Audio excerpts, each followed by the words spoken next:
Okay, thanks everyone for showing up tonight. I guess let's get started. Steve had something he wanted to say before we move on to Tan. A couple of things. Every year, the Astronomical League has a convention in the summer. This summer's was right at the end of last month, and it was in Albuquerque. And they approved 2 new observing programs. One is called the Bennett program. And unfortunately for us, you can only do that by star hopping. And since it's South Hemisphere kinds of targets, I don't think many of us are going to try to do that. Okay. Neat program. It turns out that a guy named Jack Bennett put together a list of 152 things that he can fuse for comets, kind of like Messier did for the Northern Hemisphere. Neat idea, but for us, it's not going to work. The second is a Marie Lot program, and it deals with the neighbors of our sun, within about, I think, 5 or 10 light years. And in it, you eventually can do it. Some visually, some with binoculars, some with a telescope. You can image it if you want. There are all sorts of things to do with it. If you're going to image it, or if you're going to do it with telescope for the complete program, you do have to track Bernard's star for a year.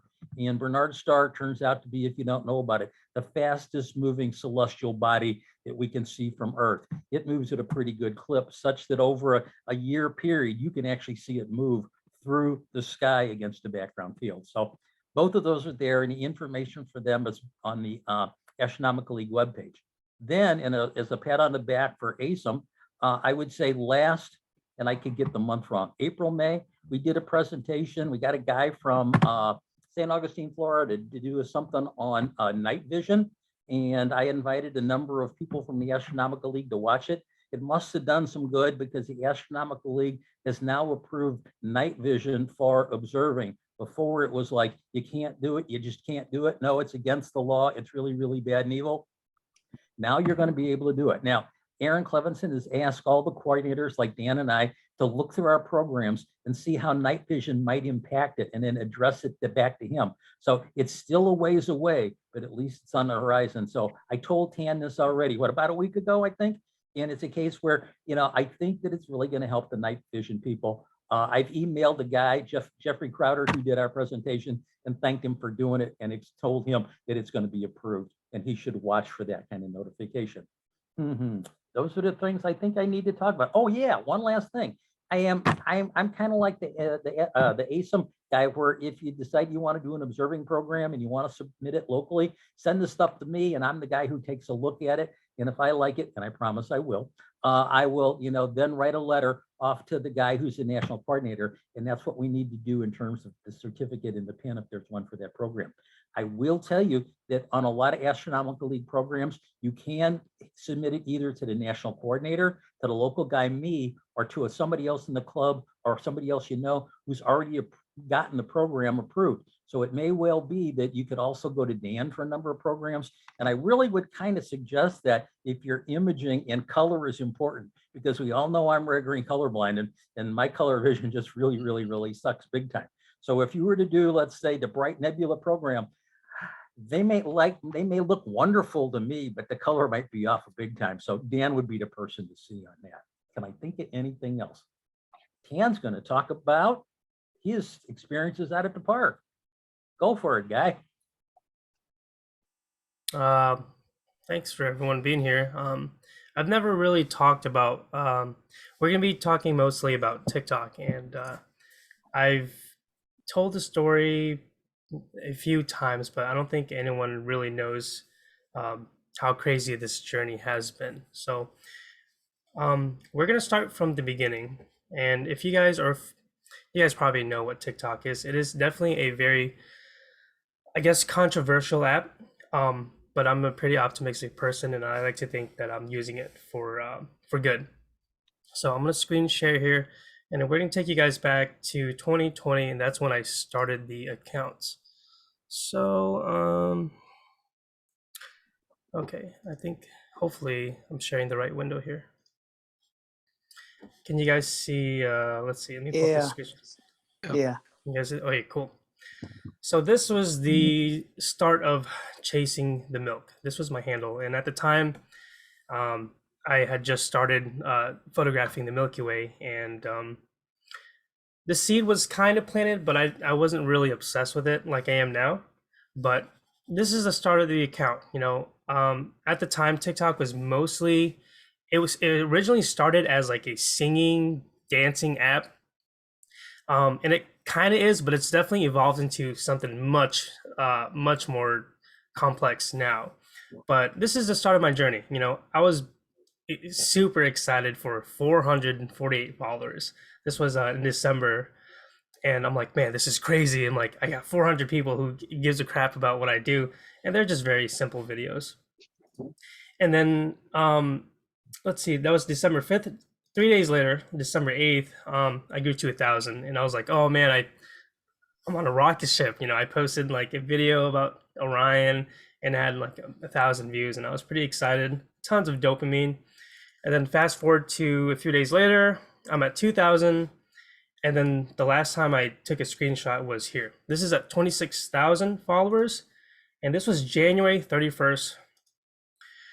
And 26,000. I sat around this amount for quite a few months. And at this point, I was pretty happy. I didn't think I would ever even get 1,000 followers, let alone 20,000. So I thought I was, the shit. And most of these videos are just very, very basic. So I pulled up a few videos here just to show you how TikTok is unlike any other platform. Truly impressive growth, Tan. Congratulations on that. Thank you. Yeah. So let me find the right, here we go. I picked out just a couple of or like 4 videos, but I just want to show you how it truly is unlike any other platform. Like the videos that you could probably put all your blood and sweat into would absolutely go flop. And then the videos where you half-assed it, horrible quality, absolutely garbage would go viral. So this one, okay, so we'll save that one for, I like this one. This one, Fred in here helped me with this video. We're still seeing your browser window. Oh, can I share my monitor? I think instead you of- just shared the browser, maybe. Okay, let's try again. Did you guys hear that the sound though coming No. up? No? Okay. Share screen number 2. Okay. Do you see this video here? You guys see this? Yes. Okay. And this sound is important. So this is the style of my video, how most people use their telescope.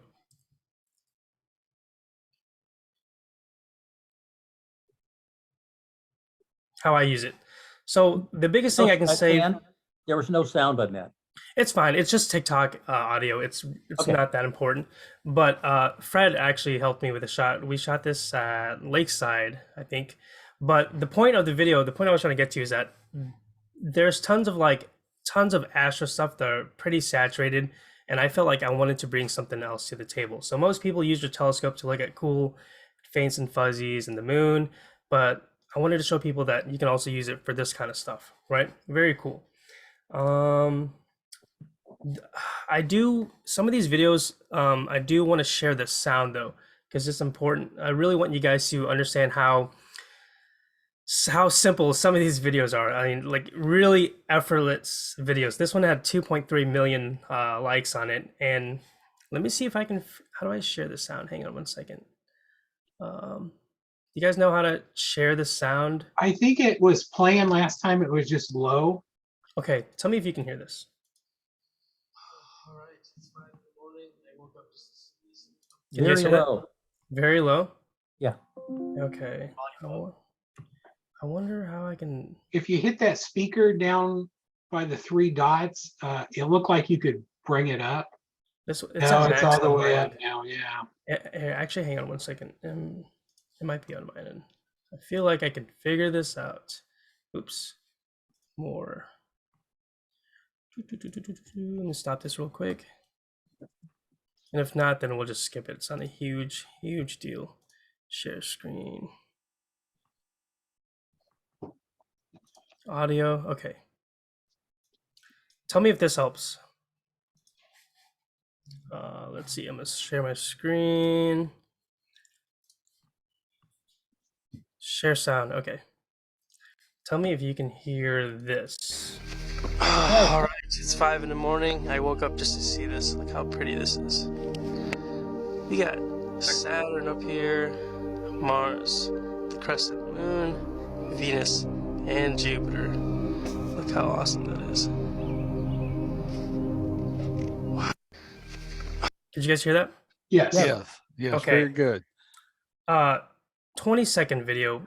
No, like I did not do anything. I was just simply pointing out that there was a cool little conjunction, but the video blew up, and there's just so much. Like, here's all the comments here. There's 23,000 shares, and the comments were just like overwhelmingly positive. So, like, you don't have to have the craziest quality or the craziest photo.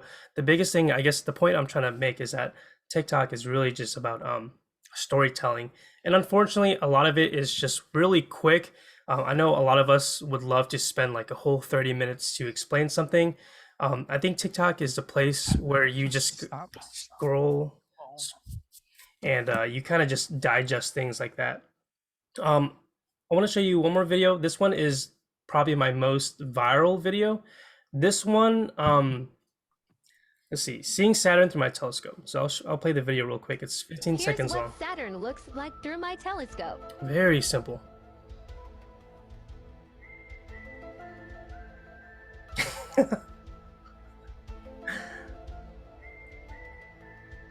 All right, so nothing crazy. That's cool.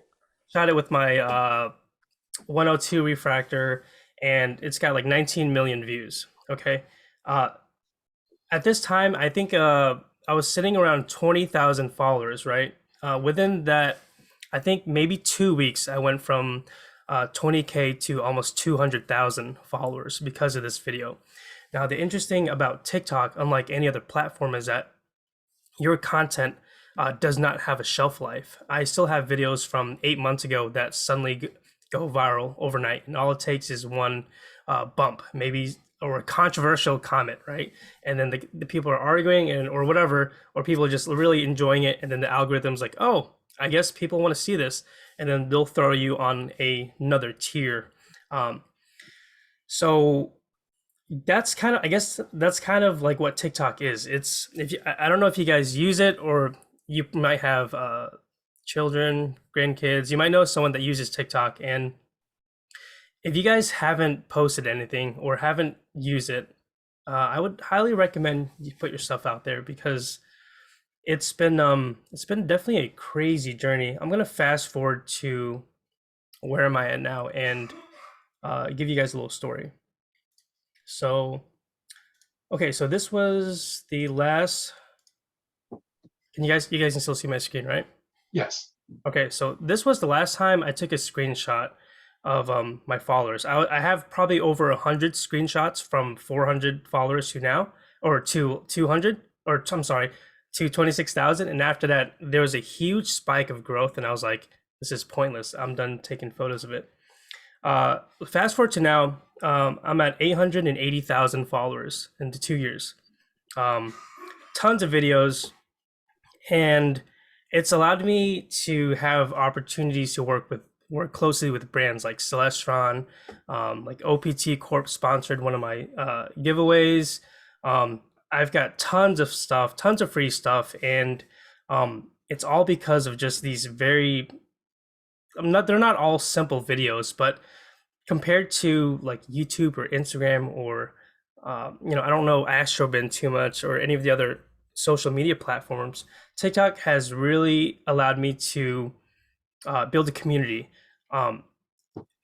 I do tons of live streams, and my live streams are very simple. It's literally just me hooking up my phone to the Celestron adapter to my telescope, and I'll do live streams of the moon. But there's tons of people that come in there and like, oh my God, is this the moon? Am I seeing this for the first time? It's so cool, and all of that is just really inspiring, and it's really helped me just feel this passion. But fast forward to now, 880,000 followers. It's become a full-time job for me. Many of you guys have asked me, like, what does Tan do?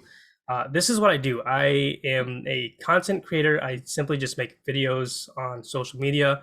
I'm currently migrating to YouTube because TikTok's really ski. They take a lot of what you're making, but I know YouTube is a powerful platform, and hopefully I can bring all these guys to YouTube. But yeah, it's been the craziest journey, and I want to show you one more video because this is when I started using the night vision, and that has been the biggest game changer. It's definitely skyrocketed my account, and just because I can show people deep sky, and here's me playing with the 18-inch here. You guys are gonna like this.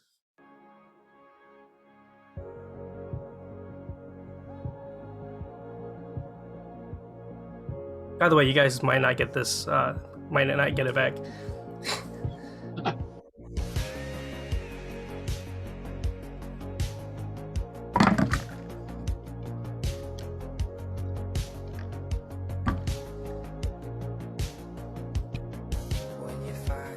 This is all live too. I would be live streaming this.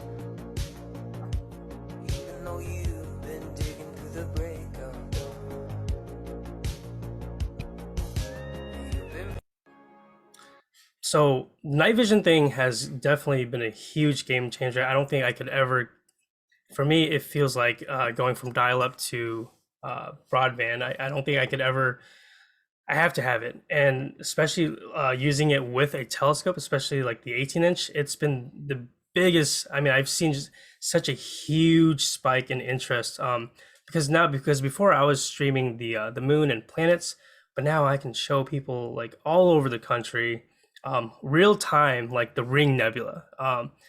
So, and no one else is doing it, at least not yet. I feel like eventually people are probably going to hop on the wagon, which is awesome.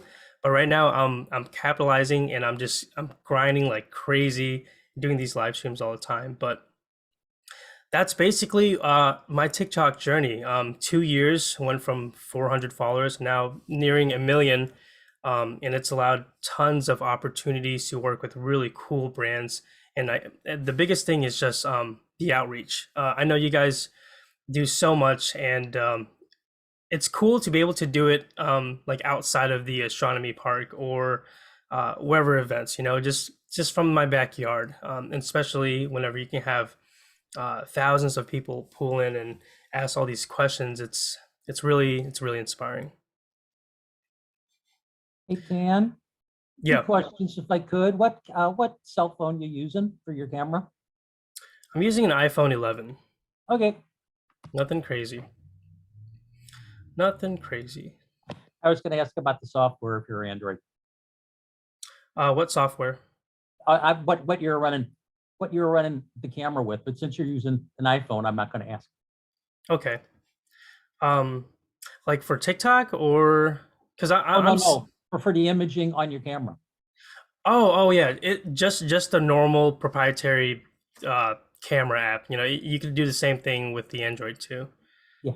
But yeah, so I mean that's pretty much it. It's definitely been a rocket ship. It's been a lot of learning and a lot of up and down too. This amount of growth, just to be super transparent with you guys, it definitely has its downsides. There was a point in time where we're not gonna get too crazy into it, but it was a dark time for me, and it was just because I would wake up, and as soon as I opened my eyes, I would just reply to emails, reply to comments, and for a moment, I think if you're experiencing that kind of growth that quick, it leads to a lot of like dopamine. You get excited because people like your stuff, and eventually that's the only thing that makes you happy. And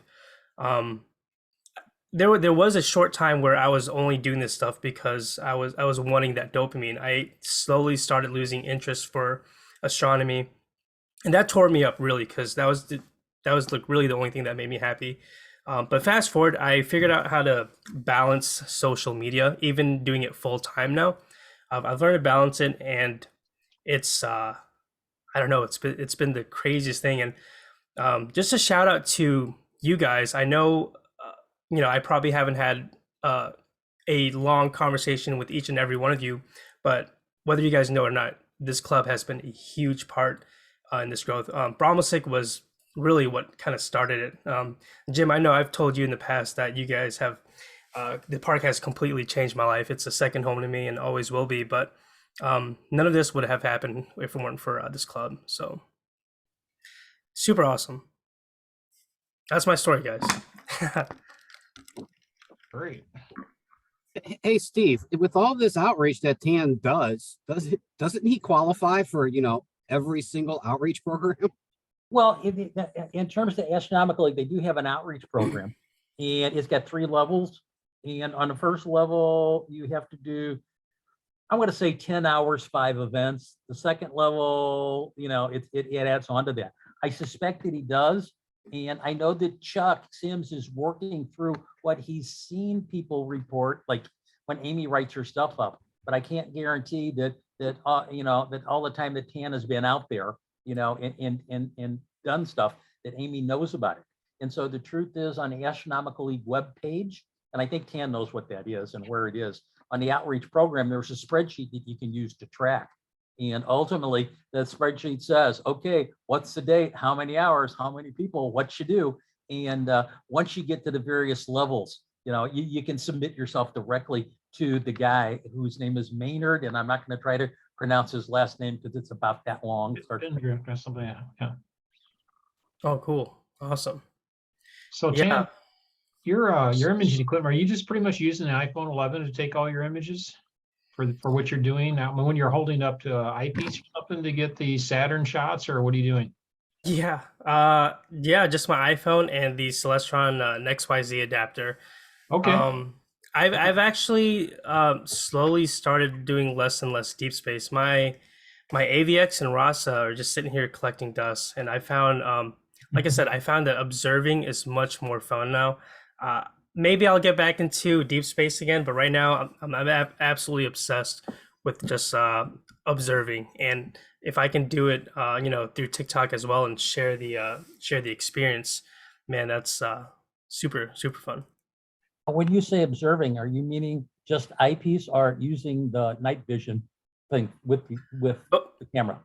Both. So I love observing, but using the night vision, it definitely spoils you. If you guys have not physically looked through the eyepiece with night vision, with real night vision, it is a completely it's crazy. It is really one of the craziest things, and it's interesting because I've learned that you can actually use filters. I have not tried putting in like what is it, the O3 filter or anything like that. So I know I've seen people look at the Veil Nebula through just a simple telescope. So it is one of the coolest things, honestly. And if you guys can get your hands on one, or if you see me around the park, definitely come up to me and ask me to use it, because it's pretty cool.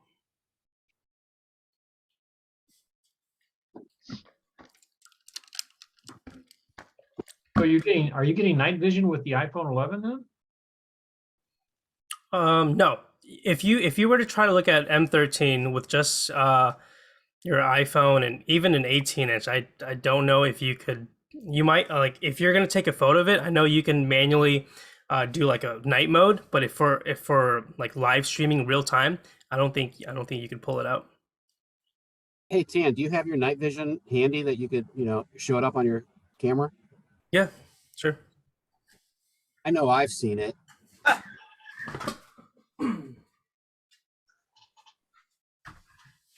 So we're going to talk about 2 different night vision cameras on the market right now. One of them is digital, a lot more affordable, and then the other one's military grade. So I started out with this. This is called the Psionics Aurora Pro, and I got this for free. I reached out to them like, hey man, I do TikTok, send me one of these. And it was my first time actually learning that I could leverage the kind of following that I had. Anyways, they sent me this, and it's basically just a extreme low light camera. I think it's Starlight, the Starlight sensor, I think. In complete darkness, this thing is not great looking. It's very grainy, but I still use it for meteor showers. It's really awesome at picking up meteors. During I'd say like when the moon's out, if there's any little bit of light, this thing is awesome. It'll still pick up a lot of stars, especially even if you're in like a Bortle 5, Bortle 6, it'll pick up a lot of stuff. And what's cool about this thing is that, so for the base model, I think you can get one of these for $500, and the top end, which is this one, it's $1,000.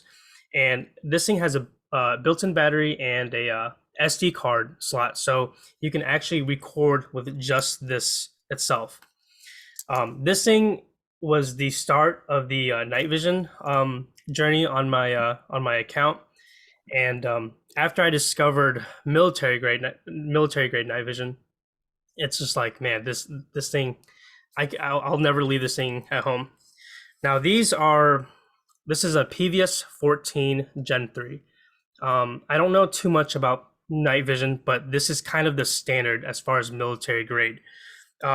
Base model, meaning it's like monochrome and it's got a smaller sensor or whatever. I think you're still going to spend around $2,500, and it goes from 25 to, I know TNVC with Teleview, they sell theirs for around $4,000 or $5,000 for their kit. So they're not cheap. Definitely sticker shock, but it is insane, because even in absolute low light, if you were to lock yourself in your basement with a zero bit of light, you can still see. It'll make it look like daytime. Yep.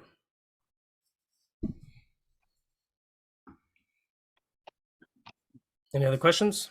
Yeah, Tan, one question as far as the club, and it's not my call, but I'm wondering if the club ought to buy one of these for members to check out, and if so, maybe which one you would recommend. That's a good question. So I'm working closely with a guy, and he's actually he didn't give me this thing for free. I wish he had, but he did. Him with a lot of other people helped me get this thing. As far as renting these out, these are extremely expensive. I don't know if you guys would be fine with just renting out to anyone. Because me personally, I mean, I get scared whenever I let someone use these. It's like you drop it one time and there goes $4,000. So it's about like an 18-inch obsession. Yeah, hard to drop. So we can do it. Maybe you can have I don't know. I don't. I could recommend some, and honestly, if you guys were interested, I can probably get you a deal too. But renting out, man, I'd be really, just be honestly, I'd be scared of renting it out, unless maybe the cheaper version, the $500 one, wouldn't be bad to. These would still be very awesome, and again, they're really hard to get right now, probably because of supply chain issues or whatever. But the base model, $500, I think the club should have one. Well, Tan, I think I'm worried like you are, because we lost the C-14 telescope and we're pretty sure it's an inside job. And so having a $500 or $2,000 camera like that, have some new member come in and borrow it, and then you never hear of them again. I'm absolutely on your side to worry about. On the other hand, we have $200 library scopes that we lent out to literally anybody with a library. Yeah. I get that. I get that, Jim. Night vision scope, on the other hand, criminals would just love to have something like that. I'm not saying we shouldn't do it, but it is definitely something where you got to have fair confidence in who it is that you're actually checking it out to. Well, and another problem with night vision kind of things is technology is changing. So if you pick some number, $3,000, in 3 years, it's probably not going to be that cool anymore. Though admittedly, it might be $2,000. And we all know, Steve, we all know the guy that has the $4,000 version today, who next year he's going to sell that, third cheap to get the $5,000 new version. Yeah, so, that's what I was saying. Maybe the $500 type of one isn't a bad one. I mean, I think it's worth bringing up in a meeting. Yeah, the expensive one is really good and holds its value more so than almost any other piece of technology equipment you can think of. The problem, I think, what Tan's trying to point out is one slip out of your hand Oh, yeah. is a problem. And then the other issue with those is, say you put it in your bag and you leave it on. And those have a finite lifespan of the phosphor in them. Mhm. And if you leave it on for a week or something, that might be the end of it. That's right. Yeah. Type deal. I think if the club had anything like that, there would have to be some definite hand-holding and training, and always keep it on a lanyard around your neck type thing. And I think that's more of the issue than worrying about it walk off. Hey, Tan, Yeah. do those have removable batteries? Yeah, so the military grade runs actually on one AA battery, which is, I was not expecting that. And then the digital one is rechargeable. And one thing I want to mention about these digital ones is that for outreach, I think these would be a lot cooler because you can actually hook this up to your iPad. So maybe you can hook this up to on a bigger screen, and you guys can do virtual stargazing. It's all Wi-Fi, so you don't need any cables. You would simply just I have a tripod adapter here. You would simply just put this on a tripod, turn it on, and then connect your laptop, iPad, big screen, whatever it is, and the two will just communicate with each other. And it would be really cool to have whatever you're looking at on the big screen. Now, I will say, will this pick up M13 on a 18-inch? Maybe. I don't remember. I know I picked up Andromeda and Orion, but those guys are really bright. I've tried like the Ring Nebula on this, and you can't really see it. But I think for just overall like stargazing, or just to show people constellations and stuff like that, this thing would be perfect and very easy to use. Question for Tan and Dan. So Dan, you mentioned the phosphor. So if this was being used at outreach, then it would be like on for an hour as we're showing people that walk by what's going on. Is that if we're connected to a laptop, showing the view on the laptop, it's the phosphor in the sensor is what's going to have a finite lifetime, right, Dan? Or is it the phosphor in the video, that the actual screen that you're looking at through the eyepiece? I don't know. I don't know a ton about these, but I just know that if they're left on for long periods of time, it can impact them. I know they do have a finite lifespan, but as far as using them for a couple hours every night, I don't think that's the issue. More so, I think more of the issue is accidentally leaving it on or something like that. Yeah, that's why I was asking about the removable batteries. And Tam, didn't you have one that had kind of a blown out center? Yeah, so that was my buddy's night vision. He loaned it to me, and that's really what got me hooked. As soon as I played with it, I just knew I had to have one.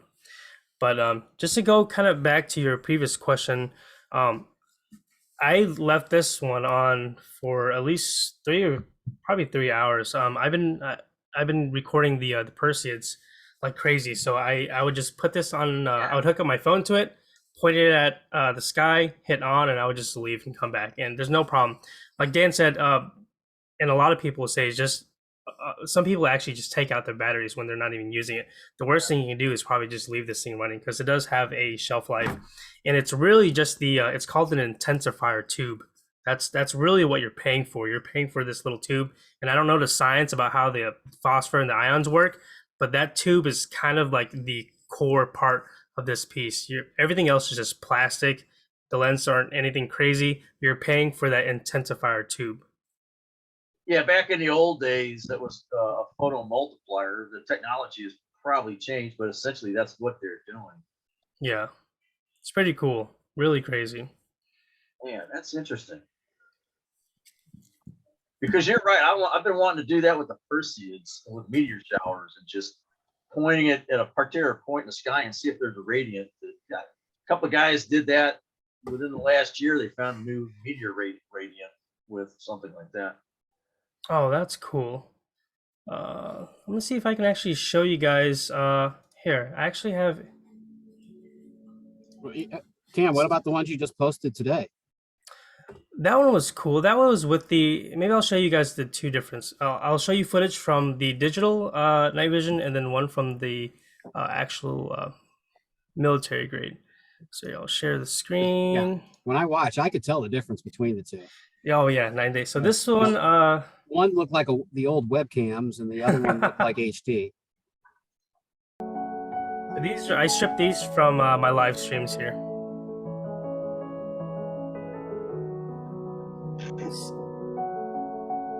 Awesome being able to see the Milky Way. Just most of these were at Danville.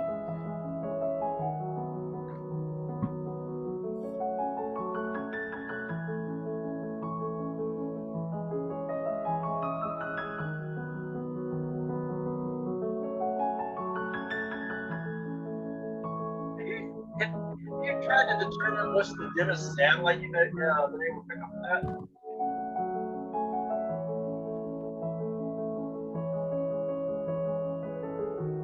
But this is pretty much where you're getting everything's greenish, but it'll pick up anything in the sky.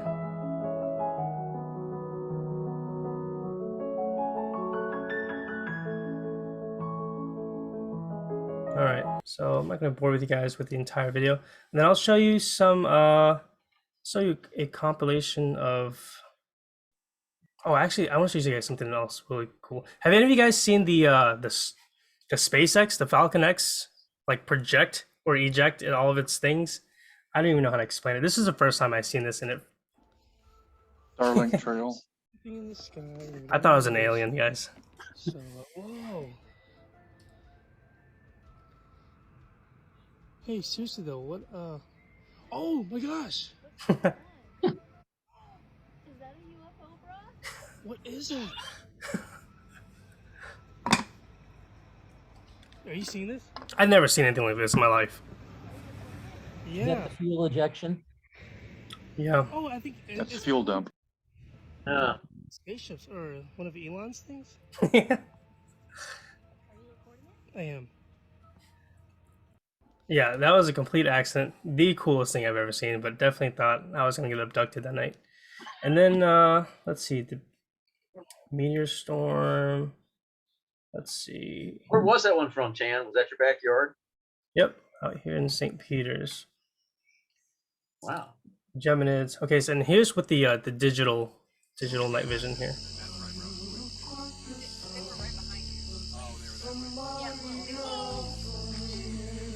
You were in this one, Fred.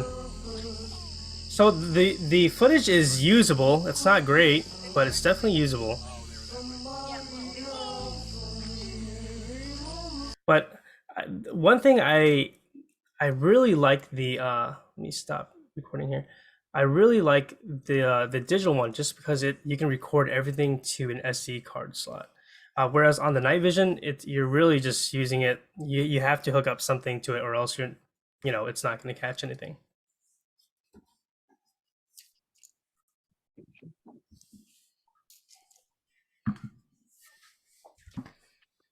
Anything else, guys? Very cool. I could watch what you're doing for 20 more videos easily. Oh, that's very kind. Very kind. Yeah, I think one of my favorite things to do now is just catch meteors. I think I've always enjoyed watching them, but I don't know, something about just seeing them and being able to share them is truly such a cool experience. It's something I really missed out on when I was younger, and I honestly didn't start watching meteor showers until about 2 years ago. I'm 33, so really late to the astronomy stuff, but it's been the biggest rabbit hole, and definitely a different person now than I was 2 years ago. Hey, Tan. Yeah. Have you got a tracking mount? I'm sorry? Have you got a tracking equatorial mount? Yes. Okay. I've got an AVX. Because Dan has managed to capture a couple of close pass asteroids. Oh man. How that would perform on a good scope with a tracking. Probably pretty cool. I saw what was it? Pan-STARRS. I saw Pan-STARRS with the 18, and it looked pretty incredible with the night vision. That was something really cool to see. Yeah, you can see it pretty damn good too. So you can get real-time video. Dan, were you able to get real-time video on some of those near Earth asteroids passes, or was it strictly a stacking effort? No, I could essentially get video on them because they were moving so quick. The challenge there is that the night vision is good for certain objects, but not others. Colors. I'm not sure that they would be good for asteroids. Why are you shaking your head, Steve? Because they're better for the red end of the spectrum, and I don't think asteroids are going to do that. They're reflecting sunlight, right? Asteroids? Yeah.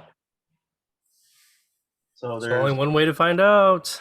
right. Take I'm not 10. spending $4,000 to do that. I wasn't gonna say that. I figured he's smart enough to get that in Pearl there. Yeah, if any guys are seriously interested in getting one, definitely. I know a guy, and he's been a huge help. So I can probably, no guarantees, but I can definitely get one for less than 4,000, just between us and the club or whatever. I think he can pull some strings. How will they work with filters? Because I visualize using that like at the prime focus of a telescope or as eyepiece projection. Can you remove the lens on those? Or there's like C adapters? How would we do things like that? Afocal. Yeah. I know Teleview's got some awesome ones where they're specifically they attach to your eyepiece, and I think you just probably need some adapters to do it. I'm using afocally. You would just use a filter like you normally would on a telescope. Yeah. And because you want to filter out the light pollution and yet retain what's coming into the atmosphere. And how have you tried that yet? I've not used any filters with this thing. I'm really excited too. I got to find someone with a filter, like an O3. I heard O3 is really cool, and I've seen images from other people who use night vision. They've seen some incredible stuff, like the horse head, super clear, and it was just so awesome seeing real time. Well, you're talking to the guys that have the filters, so yeah. If we go out tomorrow night, Tan, I'll bring my scope with the O3 on it. Oh man, that would be awesome. And Jim, I mean, if you think that just watching the videos is exciting, you got to get out there and watch Tan himself. Yeah. While he's doing it. I mean, it's a whole production, but just the passion that he shows while he's doing it all. Yeah, I tried to share it with the club at their meeting last time. Last time I went to Danville, he had his one-man show going all night, and he was still there when the sun was coming up in the morning when I was taking off. I'm usually the last person there. You get that guy Fred Zimmer in there, and man, it's just crazy. Crazy. Yeah, that's my sidekick, Mr. Zimmer there. Yeah. I was just gonna say real quick, as far as filters go, since those are good for red stuff, a lot of people will use a hydrogen alpha type filter, one that's made for kind of visual work. Oh, yeah. And with those, it really brings out the red nebula stuff, like all the sharpless objects and things like that. And so this time of year with one of those filters, if you just hold it up to your eye and look at like Cygnus or something, you can see all the clouds. No way. You can see like the Crescent Nebula in pictures. In pictures, the Crescent Nebula, there's just not much there. And when you look through an eyepiece, you almost need an O3 filter to tame the stars to see anything. Well, with the night vision and an O3 and a HA filter, you can actually see the crescent. Just holding it up to your eye without any kind of magnification. We got to do that. That stuff is way over my head. I would love for you guys to just kind of point me in the right direction, and I'm happy to be there and bring my toys. I would love to see that. Can you capture AVIs with that, Tam? Capture any what? AVI format videos? I'm using my iPhone. I think iPhones are MOV. If you try capturing it on an Android, you might be able to. But again, when I'm using this doesn't record at all. This simply just illuminates Fine. whatever. You have to use something. And I have not tried putting any other kind of camera on here too. I wonder if you even use one of those like small ASI cameras and somehow mount it to this piece, if you could do something. Well, I've what not I'm explored that wondering yet. Is that back piece What a T adapter? Is that T threads, you think? I wouldn't be I surprised. don't know. I don't know. Well, where I was going, Chan, is you had mentioned one of those you could do a Wi-Fi connection to a laptop, and then you could This capture one, the yeah. guy. And then then the next square on the grids, I would ask Dan, what do you think of AVI from the night vision? How do you think that would process as far as stacking and lucky imaging? I don't know. I haven't seen anyone do that. I know that Yeah. Jeffrey Porter or whatever that we had give us a presentation a few months back. He mentioned wanting to do something like that, but Okay. I haven't really seen anybody do that.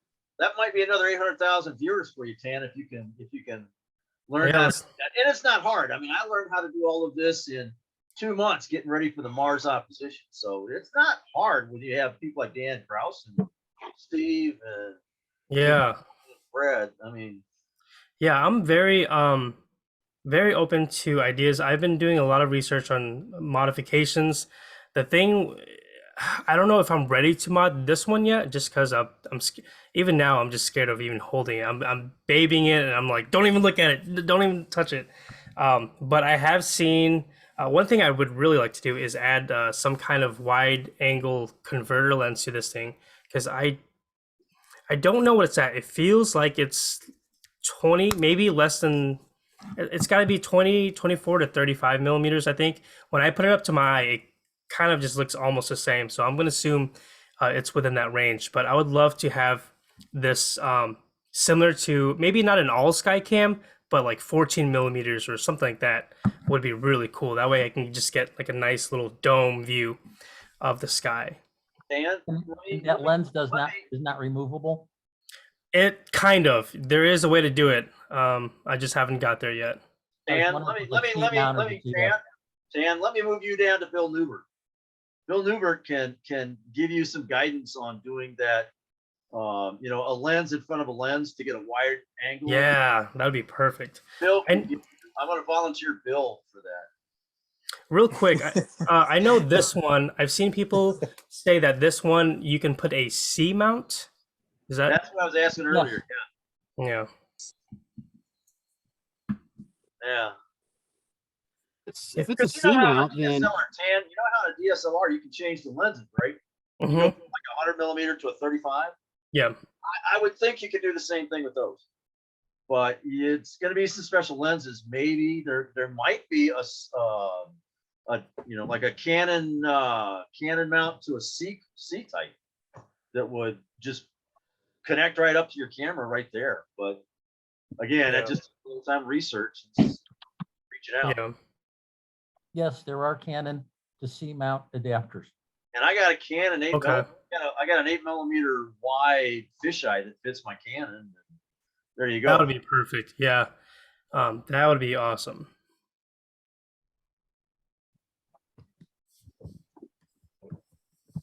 But I think I know where Dan and Bill are thinking though.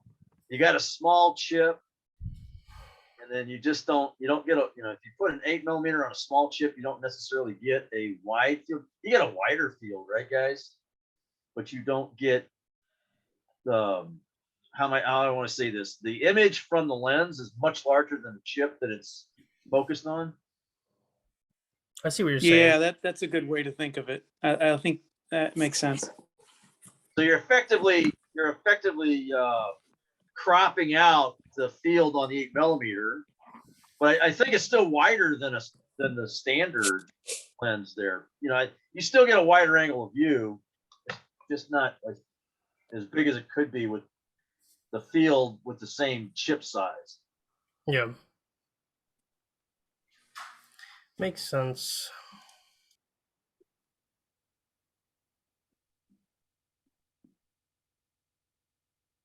And if you guys got any other questions, I gotta hop out of here in a second. It's really cool stuff, Dan. I'm always amazed at what you do. Yeah, no kidding. Very nice. I appreciate it, guys. Like I said, I just wanted to thank all of you guys because this club has been a huge part of my growth, and I don't know if I'm going to the moon, I'm taking all of you guys with me. I'm too old to go. Ah, come on. Shatner went to, well, I guess he didn't go to the moon, but Yeah. he's got some age on you. All right, guys, I gotta hop out of here. Thank you so much. Appreciate Dan letting me do this. First time doing anything like this. So thank you guys for being patient and just listening to me yap for the last hour here. Thanks, Dan. Thanks, Dan. Yeah, Good thank you. job, Tan. Thanks, man. Dan. Cool stuff. We'll have you do a session at the meeting. Yeah.